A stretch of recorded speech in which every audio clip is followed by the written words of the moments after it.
welcome to Happy Hour with Maestro Tim. I am said Maestro Tim, and as you all know, my next guest is the great Scott Schulte, beaming in from wherever you are in Connecticut, I think. Scott, thank you so much for saying yes and being my guest today. So when I was actually asking you to join me, you said only if we could drink a certain cocktail. So what are we drinking today? Maestro, first of all, thank you very much, and it's great to see you. This is the Big Ginger. I think I dated her in college. Well, you should have been hanging out with Mary Ann. But this is, I heard about it. It's some bar in Minneapolis sells more Jameson than any single bar on earth. And this is their big drink. It's literally just Jameson, Irish whiskey, ginger ale, and then got to have the lemon. You know, this is a taste. Oh, yeah. Cheers to you, sir. Cheers, Maestro. So this is actually a taste of my childhood. Everybody where I grew up drank Canadian Club and ginger. So it's like, wow, right. God, it reminds me of many a hangover. So thank you very much. I really appreciate that. I'm glad I could drag you down that road. Well, there are so many things I want to talk to you about, and I want to start with something a little serious, actually. I want to talk about new beginnings. Okay. So when this pandemic is over, I know that Orchestra Iowa is going to have to reinvent itself in many different ways. Whether it's we have to reflex our muscles about programming, being creative again, operations, and even how we deliver our art to our audience. Your career, your life is kind of a metaphor for that. So take us back to the moment when you realized that your future was no longer in Cedar Rapids and you were making the transition from Iowa to Connecticut. Well, I have always reacted to opportunity. I've never been someone that had a lot of goals. I wasn't ever anybody that said, here's where I'm going and here's how I'm going to get there. I've always been sort of in the moment. I've always enjoyed whatever I was doing, when I was doing it, where I was doing it. So I didn't really have any grand plan. But the way my life had gotten to about 5 years ago, my children were grown, and I was single, and I met my now wife. And when I met her, she had about a year before she knew that she was going to be moving back to Connecticut from Cedar Rapids, where she had raised her children. She was from Connecticut, moved to Iowa, raised her kids, was there for 20 years. And then, so we met, and she was like, nice to meet you, I'm moving. And I was kind of like, okay.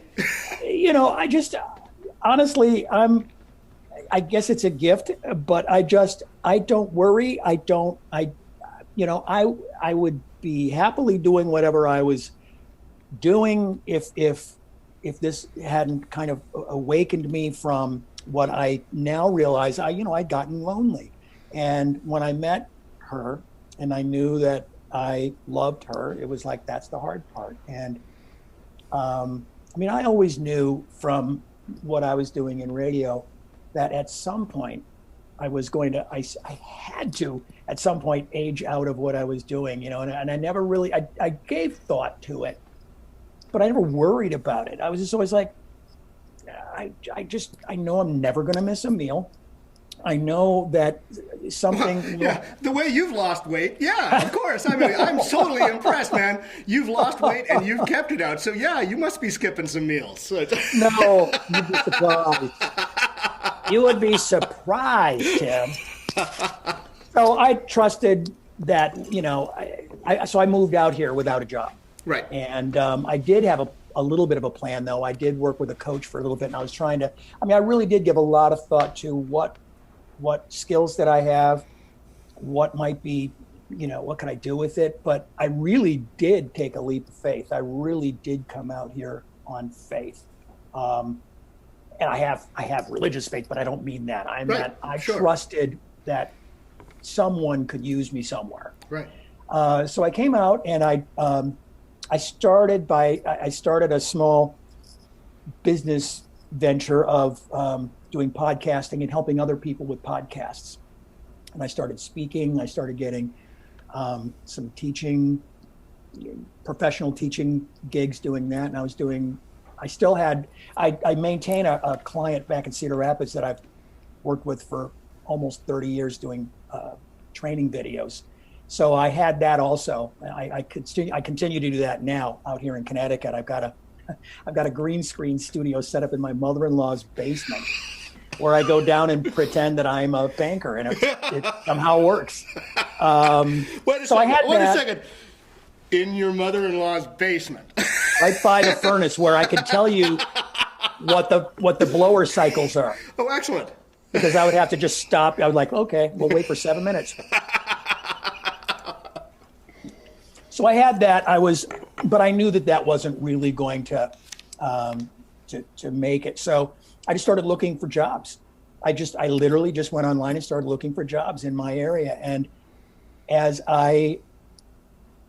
for me, I fell into Clover. I found there was a place being built. It's a senior living business. And it was to do activities and work with seniors. Wow. And I was like, hell yeah, I could do that. I would love to do that. And I applied, and we had a conversation about it. And I got it. And I've been doing that for a little over a year. And it's been amazing. I feel like everything that I have done up to this point kind of led me to where I am. You know, I identified the things that I was going to do, that I had it down to education, entertainment, and service. And I'm using everything I've ever done with my residents. And it's the most rewarding thing. It's kind of perfect for me now here. So what was the easiest and hardest part about reinventing yourself professionally? Because it probably took you some time to redefine who you are, I would imagine. Little bit. Yes and no. I loved that process. It was scary.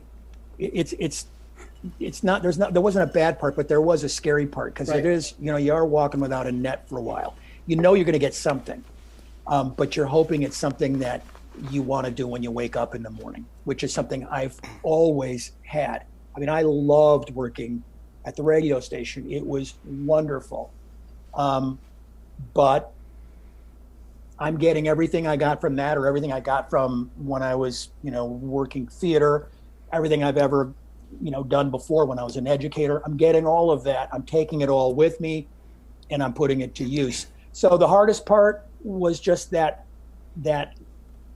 part where you're looking around. It's kind of like when you're looking for a house, if you've ever done that, where you're like, there's this point where you're thinking, that's all I can afford, and then you find something that actually looks good. You ever do that, where you're like, start looking at something that's whatever in your price range, or if used cars or something, you're thinking, oh my God, I guess I will have.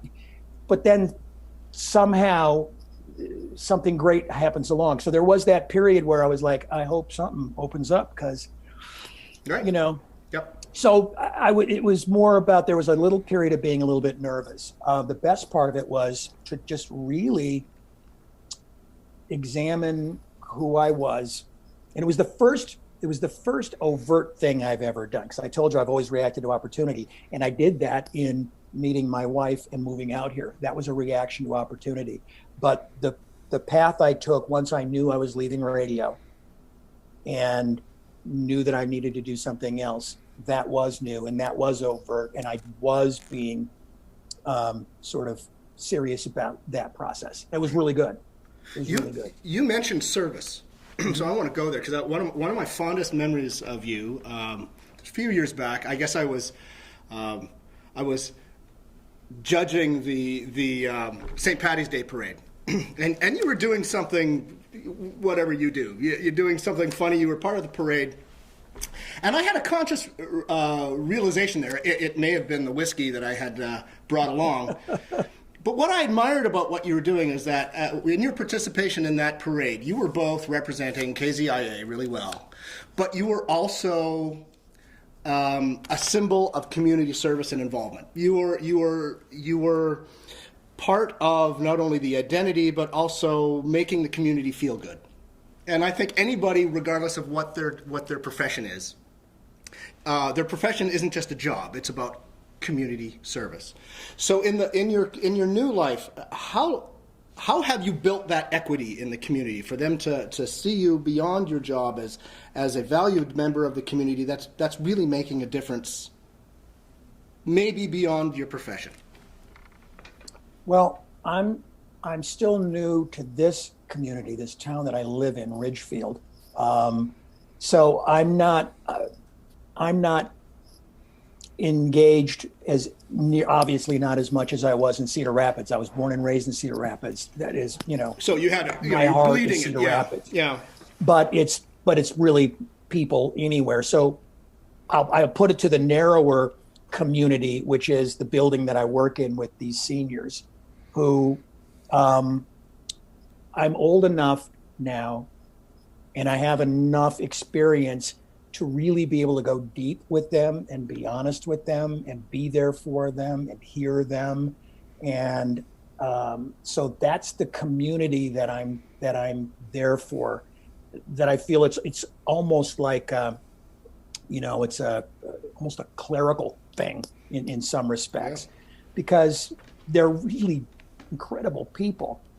And there's an openness to a certain age group too that's pretty great to be able to be a part of, but you got to be ready for that and know what to do with it. So I think the pride that I have in what I'm doing with that, and to your point, and thank you very much, by the way, for all of that. That was very kind of you.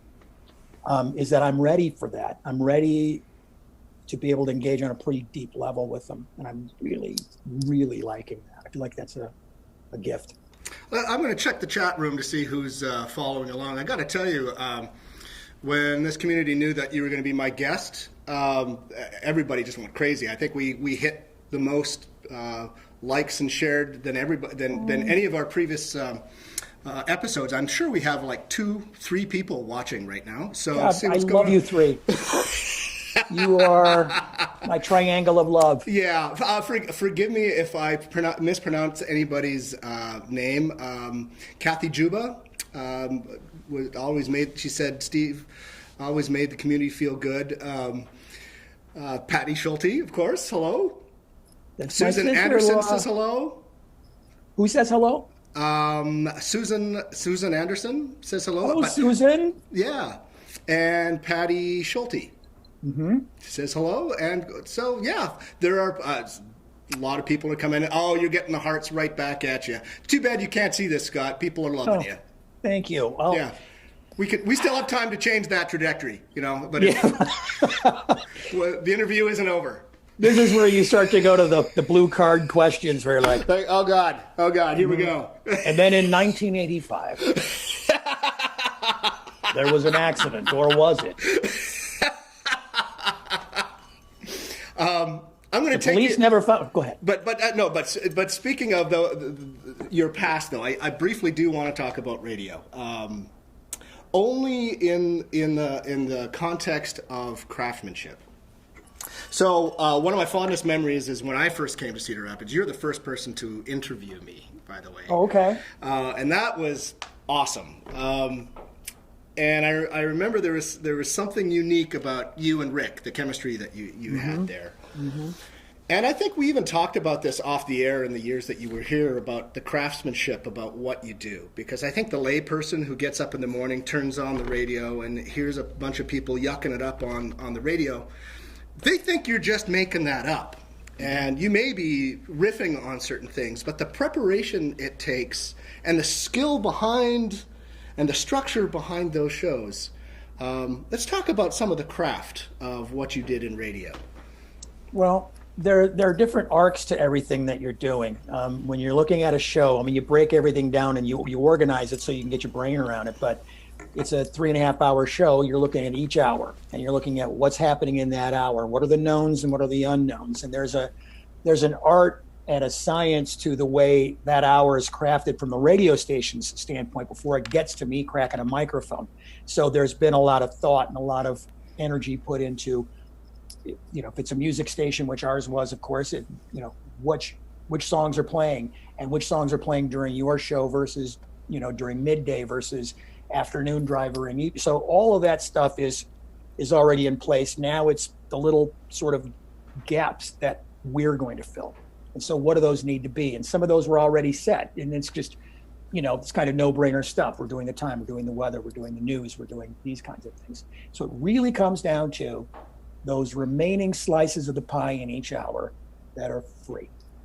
And the great gift that Rick and I had, and Claire and I had, and everybody that I've ever worked with and I had, not everybody, no, a little later on when it was Z102.9, was you could be free to do what you wanted to do and how you wanted to do it. And they had enough faith and trust in you to execute, because you can't really micromanage something like that. You can, but not to good effect. You got to trust the people that you have in that chair.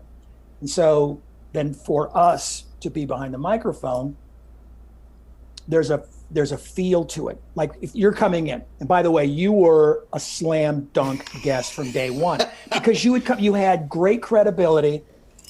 You had the goods, so we had great stuff to talk about, but you were able to transcend with whether somebody really understood fully what you do and how you do it. It's because what I'm saying is the same thing that would be for you too. I mean, you're breaking things down and you're trying to communicate something that's not always easy to communicate, and let people come into that world and understand it and feel like it's easy and feel like, they should come in that tent with you. You are a master at that. For us, it's, if I'm prepping for you to come in, I know you're coming in tomorrow. I know I do my homework on, well, what's the show going to be about? What's the orchestra doing? I'm not going to be, I don't need to be an expert at it. I can't be, but I need to know enough about it to get you, to set you up in a way that you can communicate to my audience something of interest to them. I'm a go-between to the audience member. It's all about them. Everything you do is for your audience. Same thing for, we both do that same thing. So how to do that? So out of respect for them, you do some homework on what that's going to be. And then it's just a vibe thing. So some work is done into it, that's preparation, but then the execution of it is in the moment thing. How do you roll in?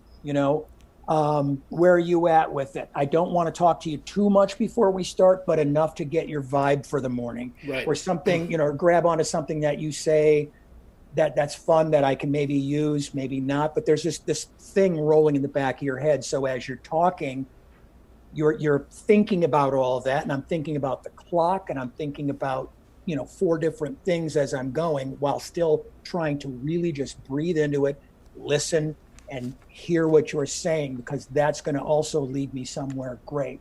And then putting a button on it, and at the end, bringing back the context, saying again what it is, the call to action of going to see the orchestra, and thanking you. That's it. So it's just kind of, there's a rhythm to it, but there's some preparation that goes into it, but the execution is the part that is kind of wild and free, and that was the beautiful part of it, right? So even though you're no longer doing that, so when you're driving around, you're turning on the radio, have you had moments where you're critiquing what you're hearing and saying, wow, that team is really professional, and whoa, these people don't know what they're doing? I mean, you can tell because you've been there. Because I do that all the time when I'm listening to a performance, either on the radio or if I even go into the concert. I know immediately if the orchestra and the conductor have the goods, that it's either going to be a really professionally put together program and performance. Might not be the way I've done it, but I know it's really well done. Right. And then there are other times, like 2 minutes in, I know, oh, I want my money back. Yeah. Do you have that feeling? Yeah, of course. And keep in mind, I live in a small town that's only an hour and some change from New York City. Right. So while I'm in this beautiful little hallmark town, Connecticut out into this area becomes a small market as far as that goes. My nearest town is Danbury, which is about the size of Cedar Rapids, and it's a smaller market. By the way, Danbury, Connecticut is the hometown of Charles Ives, the father of American music. You can look it up. Charles Ives. He was also the inventor of life insurance. Charles Ives, Danbury, Connecticut. That's 2 things you wouldn't think would go together, Tim. It's like, and the fact that I know that's why I got my doctorate, baby. That's why I love you. It's like, aha! Oh yeah, it's gold, baby. Yeah. But anyway, when I'm listening to radio, I'm listening to small market-ish, and then I'm also listening to market number one, which, by the way, isn't always as great as you would think. There's great radio being done everywhere, and there's terrible radio being done everywhere. Sure. And it's not necessarily a market-specific thing. Right. But, so when I do hear, to your point, when I'm listening, and because like when I drive back to Iowa, I'm just punching buttons and listening to stuff, and it's hard to find.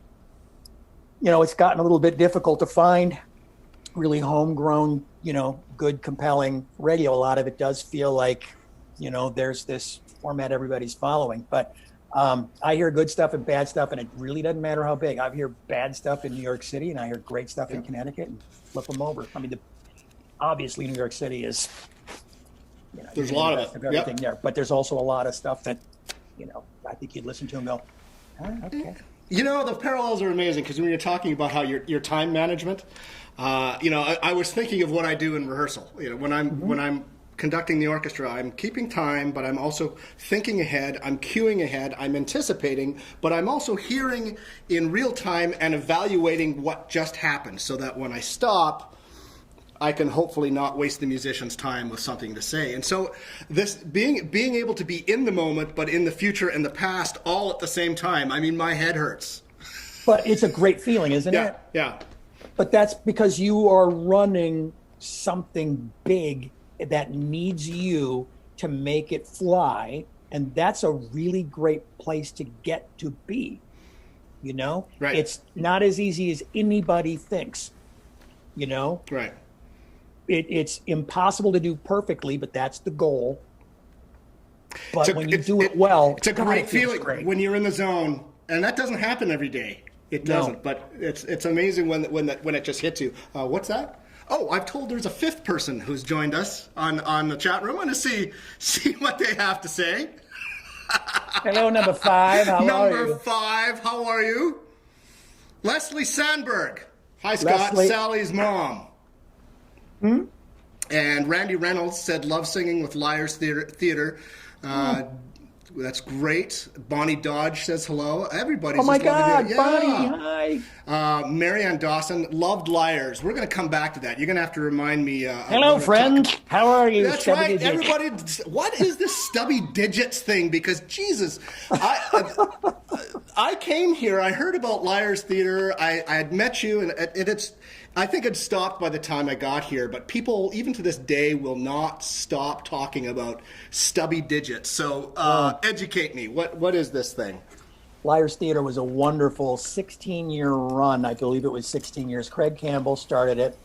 Nina Swanson and I were sort of the first 3 that he had put together, and then built out with an incredible band and other people that came and went with regularity, and many guests. And we had every word that came out of my mouth was written by Craig, and I get a lot of credit for a lot of it. But it was different characters and just different great bits. It kind of had a Prairie Home Companion feel to it. Right. And it was done in the Campbell Steel Gallery. So the space really did have a lot to do with the experience. So when we would go to other places and perform that were bigger, it was a little harder to replicate that feel, that really, because it only sat 100. Hold that thought, because I literally had a board orientation meeting yesterday where I was telling our new board members that where you play determines what you play. I think people don't really understand the power of the space, the power of the venue. So continue. No, that is huge. So I loved, for me, it was the perfect space. It was surrounded by really cool art, very cool people. The audience was on board.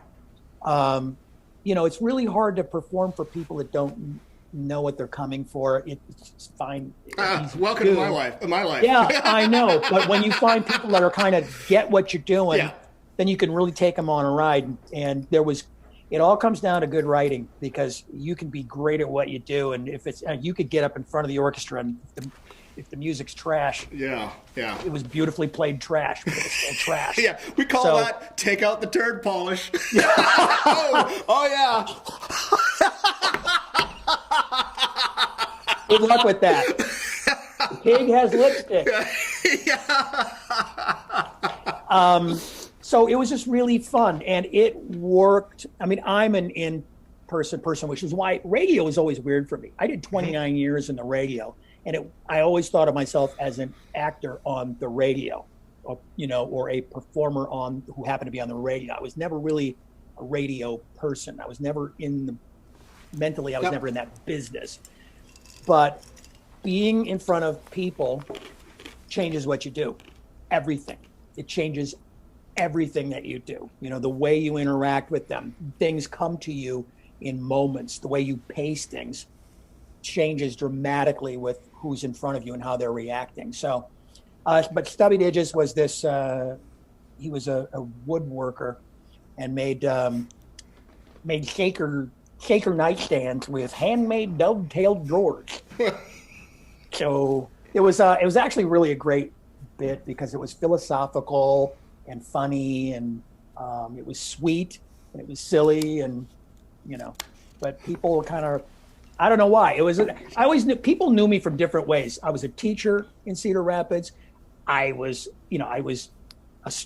have a big family, so I'd either know people from church, or I would know them from Liars Theater, or I would know them from the radio, or I would know them from being a teacher, and I would never really know how I knew them or how they knew me, but they would just say something like, "Hey, Stubby," or, right. They'd let me know how it was that I knew them. This interview is going way better than I expected it to. So, Darren, I need another big ginger here. Well done. I must be talking a lot because I haven't had any. I know. This is why it's so great to be able to turn the tables on you for a change. Well, why don't you talk for a while? Okay. Well, I'm going to ask you this because you said you didn't view yourself as an actor on the radio. I would have actually described you as a listener on the radio. And how important was that? Because another great memorable moment when I brought the great pianist Maniacs into your studio. Oh my God, that was so great. That was so unbelievable. And I think I told you what the backstory was because when his management knew that he was going to this top 40 station, they got a little nervous. They say, because, they were probably expecting somebody who just did not understand who he was, what he did. And no matter what we were saying in our correspondence with their agent, they said, hey, he's going to be in great hands. So they asked me to be in that room, just in case, to run interference. And I got to tell you, that was one of the best interviews ever. And when we walked out of that room, he said to me, "Oh my God, he said that was one of the best interviews I've ever had." And it took him so off guard because the expectation was completely different. Mm-hmm. So not only did you do your homework, you talk about listening to your guests or your colleagues when you're performing. Not even necessarily radio, but in your professional life. When you're talking to somebody like him, and when you're talking to people that are that accomplished, no matter what it is, because I got a chance to interview a lot of very accomplished people, and you would be nervous always, and you'd try to find a way to just settle into breathing and just being there with them and asking them things that you really want to know. Again, though, always the listener. What would they want to know about this? So I'm going to try to talk to him in that case like a listener who's not sure exactly everything they need to know about him, but knows he's great and wants to know more about it and what he's doing, what his life is like. And you just want to know what their lives are like, as much as they'll give up. With him, it was just so great to be with him. And he was such a cool guy anyway. Mm-hmm. So for all the going back and forth, I think they were just probably afraid of walking into somebody that wouldn't understand who they were. Right. But that doesn't mean he isn't willing to be fun. Right. So I think my first job as soon as they walk in is to just get them settled in, and let them know, hey, we're just going to have a conversation, and I get you. I'm so glad you're here, to be, that welcoming thing. And then they know you're respectful, and then you can fly. He was so great. And I also had a one little piece of agenda is I bought my son a battery operated keyboard, Yeah, it was a Casio, if I recall. a Casio. And I thought, and I just had it down there and I thought, if this goes well, my goal is that he feels, he feels like he was completely seen and heard and appreciated, and also knew that he's got to be a fun person. We're all human beings. Right. But I wanted him to play that Casio because it's you take the greatest living player and put them on the shardiest little keyboard, Yeah. and then get him to sign it with a Sharpie. Sharpie was the word I was going for. My jaw hit the floor when I saw where you were going with this. I thought he's not. Oh my God, he's going to do it. And it was brilliant. But I did it. But I did it like, listen, I know you're the greatest player on the planet Earth, but it would mean a lot to me if you'd play a 32 key piano or something like that. He goes, okay. So he does this little run. He goes, which I thought was some beautiful song. It was actually just a warm up scale. But he goes, I'm out of keys. That was the end of it. I thought that was the best button on the planet, to have manual acts tell you I'm out of keys. You could say that was a good interview. If you can get a manual acts to end an interview with I'm out of keys and you go to commercial, hey, bam. I smell Emmy. Yeah. Let's go back to that. By the way, find out where that is, because my whole idea behind that was that keyboard, and call Z if you need to. That keyboard was to go to you to sell at auction. I'm sure it's on the black market by now. It needs to not be, because that's pretty cool. Oh my God! He autographed it. So a lot of people are still continuing sending you their good wishes. Just looking to see if there's any questions they have of you and your new life and what's going on here. Seth Friedman says hello. Oh, I love Seth. Danny Redmond says hello from God, Jan. Danny, hi. Yeah, absolutely. I know everybody's. Listen, quick. Yeah. With the when the caucuses were going on, I'm sitting here in Connecticut. I turn on CNN, and I knew I was going to know everybody in the pit when they went to Iowa. They were showing Cedar Rapids with the caucuses because they had live cameras everywhere. I knew I was going to know 9 people. And it's exactly what it was. I was like, oh my God, oh my God, oh my God. And then my brother walks into the shot at one of the sites that the CNN guy's doing a stand-up at. And I go, only Iowa would you go, CNN's going to be in the room. I'm watching it in Connecticut. And not only do I know everybody, but I see my brother. So it was so great. Well, actually, you bring up something pretty interesting. So what is it about Iowa that people in Connecticut do not understand? And what is it about the East Coast that Iowans don't get? Because there's one thing, now that you brought up the caucuses, one thing that really bothers me is when CNN or the major networks come in and they want to talk to Joe Public Iowa. They're always trying to find a caricature. They're looking for somebody in overalls and flannel. Right. Not understanding that, there are a lot of farmers here, farming is big business, and it's just like anywhere else. It drives me nuts. But there are differences in culture between the Midwest and the East Coast. So what are the biggest misunderstandings your circle of friends have about the Midwest and Iowa, and vice versa? They don't know anything about Iowa. They just don't. That's the thing that kind of disappointed me, is I felt like it's just not on the radar for some of these people the Midwest itself. It's like, it is a blur for them. And it's not ignorance or anything, but, turn to anybody in your room right now and ask them what they know about Ridgefield, Connecticut. It's not anybody's fault. Just a second. Yeah. Sources close to me. Ridgefield? Hour from New York. I got an hour from New York. Nicely played, young man. Nicely played, Edward. Nicely done. You're right. Yeah. The pace out here is quicker. The thing that that kind of blows me away. Even I'm in a town of 20,000 people, but it's a very fast-paced, high-energy city, and it's because it is sort of an outlier to New York City. So even though is it a small town or is it a suburb? 20,000 people. Yeah, but is it isolated like Iowa City would be, or Cedar Rapids, or is it kind of like this continual sort of megalopolis. No, we don't have a train station, for example. So I got to drive 20 minutes to get a train to go to New York. Okay. We're up, it's called Ridgefield, so we're up on a ridge. So it is isolated, and that's what people loved about it. So there are a lot of people that live here that, are, like, for example, there's 20,000 people live in this town. There is a theater here in town. It's just buy tickets, go to see a show, right. Except everybody's from Broadway. And their music director was the music director on Wicked for 10 years. And the theater is funded by Stephen Schwartz, who wrote Wicked and Pippin and Godspell. So he lives in Ridgefield. Gotcha. And Alan Menken lives next door to a neighboring community. And, so it's a small town, but there's all these heavyweights. It's ridiculous. So there's a pace to this town that's a little frightening. So you come here and you think, well, maybe I'll do a little theater. No. No. Thank you, child. Thank you. Thank you. Yeah. We appreciate it. We've got it, though. Thank you. Yeah.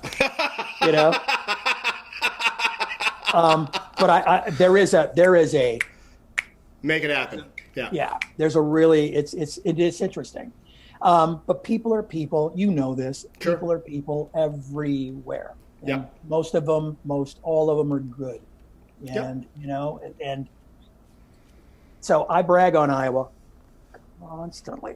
Believe me, the residents in my building where I work, they know about it. So okay, that's enough. Enough of Iowa. Yeah. Time I'm out. constantly referencing it, because I love it and I miss it and I'm so proud of it. Yeah. Well, I'm going to have to wrap things up here. I'm going to see what the chat room here to see if there's any other questions or comments from your adoring public. That would be no. And I'm out of keys. And I'm out of keys. That's how it ends. That's perfect. Tim, as great a guest as you were, you're a great interviewer. There's nothing you can't do. And I've always loved you, and I've always admired you. I love the Mutual Admiration Society, man. You are loved, and you are greatly, greatly missed. Hang on here, because I got to do some parting comments here, because next week my guests are going to be Katie Hallman, Executive Director of TCR, and Angie Toomson, who's the Artistic Director. We're going to have a minor little pity party to see how we're all managing the COVID crisis here. And for our listening public, even though the light is at the end of the tunnel with the vaccine, we are going to need you more than ever. So Venmo us or donate heavily. I'm just talking like make it rain, baby. Make it rain. Yeah, throw me some money, because we are going to need your help. So I'm not even going to be I'm not even going to try and be subtle about it. Give us some money. It is the giving season, and Orchestra Iowa deserves and needs your help. So thank you so much, Scott. Thank you so much for saying yes. I'm going to have you back just for another cocktail, because you're just so awesome to hang out with. So all the best to you. And you better look me up when you're in town to visit. So I don't suppose you're going to be in the area for the holidays. I got to be very careful. I'm just going to hunker down until we get into the new year, but I will. I'll absolutely look you up, my friend. Awesome. All right. The great Scott Schulte. Ed, take us out. Until next time. Thank you.